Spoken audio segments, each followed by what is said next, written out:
Coucou tout le monde, on se retrouve pour une nouvelle correction d'une fiche du livre de Roald Dahl, La potion magique de Georges Bouillon. Aujourd'hui, c'était la fiche numéro 8, la fiche numéro 8 qui concernait les chapitres 8, 9 et 10. 3 chapitres à lire donc, et des questions portant sur ces 3 chapitres. Comme d'habitude, vous avez lu les chapitres, vous avez fait votre fiche, et maintenant, on corrige ensemble avec la vidéo. Alors, c'est parti pour cette fiche. Tout d'abord, on me demandait le titre du 8e chapitre. Eh bien, le 8e chapitre s'intitulait « La poule brune ». Ensuite, on me demande « Que chantonne Grand-mât concernant la poule ?»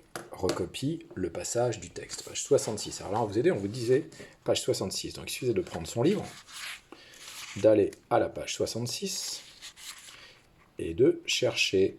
Voilà, je regarde page 66, j'y suis. Qu'est-ce que je vois? N'est-ce pas fantastique, grand-mât, cria Georges. Elle n'est pas aussi grande que moi, chantonnait grand-mât.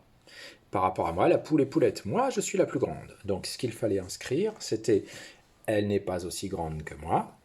Et on pouvait rajouter « Par rapport à moi, la poule est poulette. Moi, je suis la plus grande ».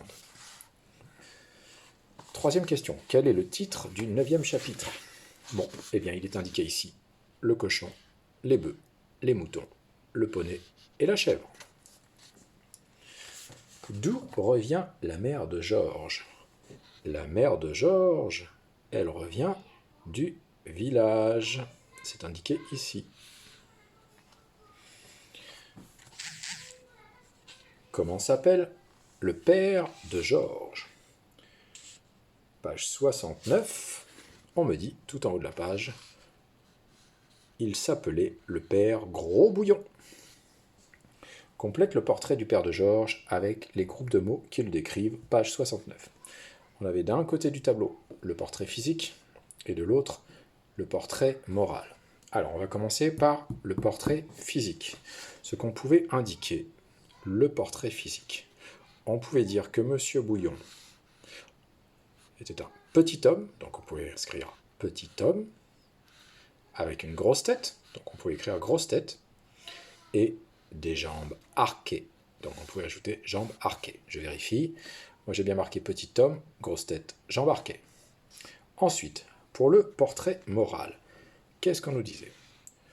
On nous disait, c'était un bon père, mais il était difficile à vivre, car il était soupolé et s'énervait pour de petits riens. Donc moi, j'ai indiqué bon père, mais soupolé, et s'énervant pour de petits riens. Question numéro 7, que décide de faire le père de Georges? Eh bien, le père de Georges, lui, il voit tout de suite le côté intéressant de la chose. Il décide de donner de la potion aux animaux pour les faire grossir ou grandir. Et qu'arrive-t-il au cochon lorsqu'il avale sa potion?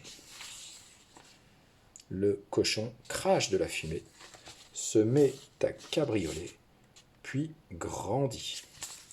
C'était page 71. On voyait, excusez-moi, on voyait page 71. Je vous fais le flou, je vous fais le net, pardon. Le cochon est là.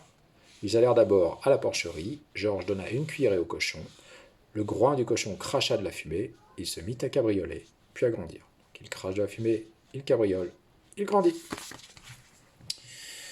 Georges donne de la potion aux animaux selon un ordre. Lequel? Coche la bonne réponse. Eh bien, on va voir ensemble. Alors, excusez-moi, décidément, j'arrête pas de toucher mon téléphone. Donc tout d'abord, le cochon. Ensuite,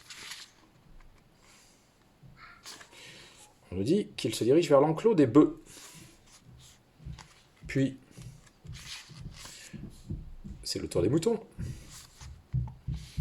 du poney gris et de la chèvre. Donc, il fallait que je surligne le cochon, les bœufs, les moutons, le poney, puis la chèvre. Comment s'appelle cette chèvre, justement? Cette chèvre s'appelle Alma.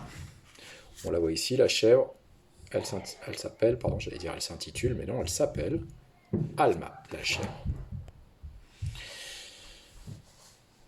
Quel est le titre du 10e chapitre? Alors, le 10e chapitre s'intitule Une grue pour Grand-mât. Et enfin, pourquoi Grand-mât doit-elle passer la nuit dans la grange?